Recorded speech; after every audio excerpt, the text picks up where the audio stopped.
इस वक्त तो प्राइस 0.16 पे है, लेकिन यही प्राइस 0.20 से एकदम वापस कैसे जा सकता है। हालात भी कुछ ऐसे नहीं दिखा रहे, लेकिन एक्सपर्ट का मानना यह है कि ये बड़ी जल्दी आपके लॉस को प्रॉफिट में कन्वर्ट कर सकता है, ये वापस अपनी पावर दिखा सकता है। लेकिन दोस्तों यहाँ पे मैं आपको एक बड़ी खुशखबरी देना चाहता हूँ। हमारे वो दोस्त जो भी दिन में 1-2 घंटा निकाल सकते हैं और वो चाहते हैं कुछ ऐसा सीखें जिससे अपनी फैमिली को सपोर्ट करें, अपना भी खर्चा चला दें और ज़िंदगी में आहिस्ता आहिस्ता अपना कैरियर भी सेट कर लें, तो उनके लिए हम एक बिल्कुल फ्री कोर्स लॉन्च कर रहे हैं। जी हाँ दोस्तों, जिसमें आपके पास सिर्फ मोबाइल का होना ज़रूरी है। लैपटॉप है तो भी बहुत अच्छी बात है, लेकिन मोबाइल से भी आप कोशिश करें तो काम कर सकते हैं। अब आपने करना क्या है, देखिए फ्री कोर्स में अगर आपने दाखिला लेना है तो उसके लिए दोस्तों आपने आना है गूगल पे। गूगल के ऊपर आके आप albarzan.pk लिखेंगे। जैसे मैंने albarzan.pk लिखा, albarzan.pk लिखने के बाद आपके सामने albarzan.pk की वेबसाइट ओपन हो जाएगी।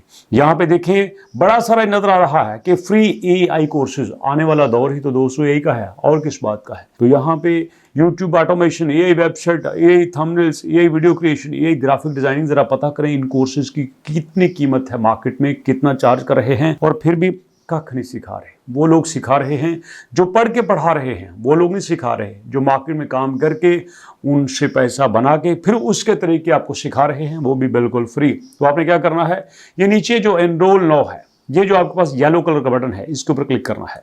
जब आप इसके ऊपर क्लिक करेंगे तो इसके ऊपर क्लिक करने के बाद दोस्तों फिर दोबारा नीले रंग का बटन आएगा, इसके ऊपर आपने क्लिक कर देना है और यहाँ पे देना है अपना नाम।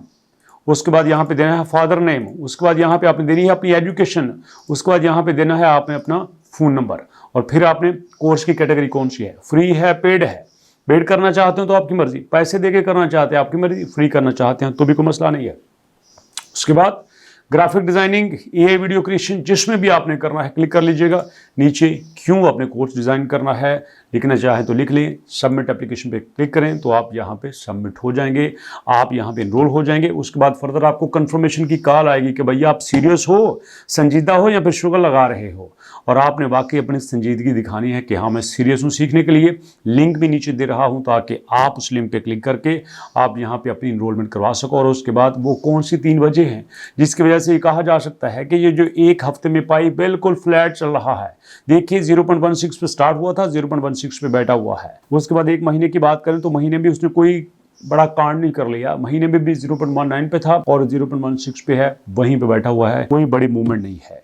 और देखिए दोस्तों ट्रेडिंग वॉल्यूम इसका वही का वही है, 0.19, 0.12, 0.13, कोई बड़ी मूवमेंट नहीं है। हाँ, सर्कुलेटिंग सप्लाई में कल बहुत इजाफा हुआ है। कल ये था 10.19, आज हो गया 10.21, मतलब 30 मिलियन, 30 मिलियन पाइकॉइन यहाँ पे आए हैं। लेकिन इसके बावजूद लोग कह रहे हैं कि नहीं भैया यहाँ पे बड़ा कांड होने वाला है, यहाँ पे आपको मार्केट में एक बड़ा झुकला दिखने वाला है, एक बड़ा ठुस करके गुब्बारा फटेगा और हर चीज बदल जाएगी। लेकिन देखने में आया है कि बिटकॉइन भी कोई बड़ी मूवमेंट नहीं कर रहा, बिटकॉइन सिर्फ 77,000 पे है। लेकिन दोस्तों ये बात बड़ी कमाल की है कि एक हफ्ते में इसकी ये बहुत बड़ी मूवमेंट है। पिछले हफ्ते भी इसने एक 78,000 पे चक्कर लगाया था, वापस आ गया था, फिर इसने 75,000 पे 77,000 लगाया है। इसका मतलब यह है कि 75, 76, 77 को ये अपनी बेस लाइन बना रहा है और फिर वहीं से ये आगे मूव करेगा। महीने की बात कर ले तो महीने में इसका काफी मंदा था, जी हाँ 68,000 पे था, बल्कि ये 64-65 पे भी गया है, लेकिन अब ग्रेजुअली ऊपर जा रहा है। यही हाल देखा जाए तो आपके BNB का है। BNB भी काफी देर बाद अच्छी मूवमेंट कर रहा है। ये तो बेचारा 550 के ऊपर आ चुका था, लेकिन अब दोबारा से ये तकरीबन 650 पे जा रहा है। XRP 0.13 पे था, 0.15 पे जा रहा है। अच्छी मूवमेंट है दोस्तों इसकी। और यहाँ पे हम ये देखते हैं कि अब नेक्स्ट किस वजह से ये ऊपर जा सकता है, तो सुनिएगा गौर से।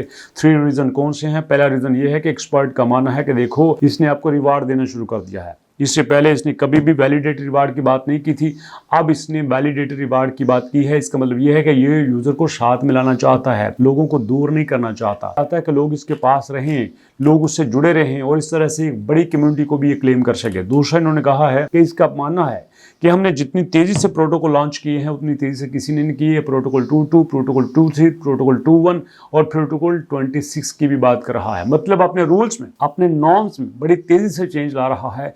और ये तेजी से चेंजिंग इस बात की सबूत देती है कि आने वाले दिनों में पाई कोई बहुत बड़ी मूवमेंट लाने वाला है, कुछ लोगों को दूर करने वाला है, कुछ लोगों को पास मिलाने वाला है, प्रोफेशनल लोगों की एक टीम बना रहा है, प्रोफेशनल इकोसिस्टम बना रहा है। और यही इकोसिस्टम आने वाले दिनों में पाई को मजबूत कर सकता है। और चूंकि पाई एक बेहतर तरीके से परफॉर्म कर रहा है, इसलिए कहा जा सकता है इसकी ये परफॉर्मेंस इसको मार्केट में सही तरीके से खड़ा कर देगी। और उसके बाद तीसरा जो इसका बड़ा कांड है जिसकी बेस पे ये कहा जा सकता है कि पाई जो है अब आने वाले दिनों में बहुत बड़ी मूवमेंट करने वाला है, बहुत बड़ा कांड करने वाला है, तो भैया वो है इनके स्मार्ट कॉन्ट्रैक्ट्स। ये कहते हैं कि हम ग्रेजुअली चलेंगे, आहिस्ता आहिस्ता चलेंगे, चीज़ों को साथ लेके चलेंगे। जब हम ग्रेजुअली आहिस्ता आहिस्ता चीज़ों को साथ ले चलेंगे तो यकीनन फ्यूचर में ये चीज़ें हमें फायदा देंगी। सारी बातें दोस्तों अपनी तरफ, लेकिन मैं एक बात कहना चाहूंगा, अब देखो ना यहाँ पे पाई ने अपने ऑफिशियल ब्लॉग पे क्या क्या अपडेट्स नहीं दी, सारी चीजें उन्होंने दी। 17 अप्रैल को उन्होंने भैया यहाँ पे स्मार्ट कॉन्ट्रैक्ट की बात की, उसके बाद उन्होंने 8 अप्रैल को आरपीसी सर्वर की बात की, उसके बाद उन्होंने 3 अप्रैल को वैलिडेटेड रिवार्ड की बात की, और मार्च के आखिर में उन्होंने सेकंड माइग्रेशन की बात की। सारी चीजें भयानक थी, भयंकर तरीके से मार्केट को इन्फ्लुएंस कर सकती थी, लेकिन सब कुछ करने के बावजूद रिजल्ट उतने पॉजिटिव नहीं आए जितने आने चाहिए थे। तो ऐसे में क्या कहा जा सकता है? ऐसे में कहा जा सकता है या इनकी अपडेट्स ही कमजोर थी या अपनी कम्युनिटी में दिलचस्पी ही नहीं लेती। लेकिन मेरे अपने एनालिसिस के मुताबिक इनकी अपडेट्स कमजोर नहीं थी, लेकिन इंटरेस्ट जो है वो आहिस्ता आहिस्ता कम होता जा रहा है, जिसका सबूत भी आप देख सकते हैं कि पिछले महीने में खासी गिरावट आई थी। देखिएगा ना, एकदम से जो आपकी ऑडियंस 3 मिलियन से 1.9 मिलियन की आ गई थी, 11 लाख लोग कम हो गए थे, और फिर उसके बाद 2.5 मिलियन में दोबारा आ गया है, मतलब दोबारा से अपनी रीच को इकट्ठा कर रहा है। लेकिन देखना यह है कि कब तक इसको मैनेज कर सकेगा, क्योंकि अभी तक इसको सबसे बड़ी सपोर्ट दोस्तों इंडिया से मिल रही है, वियतनाम से मिल रही है। अगर यही लोग अमेरिका से आएंगे, अगर यही लोग दोस्तों जापान से आएंगे, यही लोग जर्मन से आएंगे, यूके से आएंगे, तो एक बड़ा इन्फ्लुएंस पैदा होगा। अब देखो ना, इंडिया से लोग आ जाएं या वियतनाम से आ जाएं, बांग्लादेश से आ जाएं, पाकिस्तान से आ जाएं, तो ये क्रिप्टो का ज्यादा नॉलेज नहीं रखते, सॉरी टू से, माजरत के साथ, जितनी अवेयरनेस बाकी जगह पे है। तो ऐसे में अगर अवेयर लोग आएंगे, प्रोफेशनल लोग आएंगे, तो चीज़ें पहले से ज़्यादा बेहतर तरीके से चल सकती हैं। आपका क्या ख्याल है इसके बारे में? अपना फीडबैक दीजिएगा। मुलाकात करते हैं नेक्स्ट वीडियो में, तब तक के लिए अल्लाह की।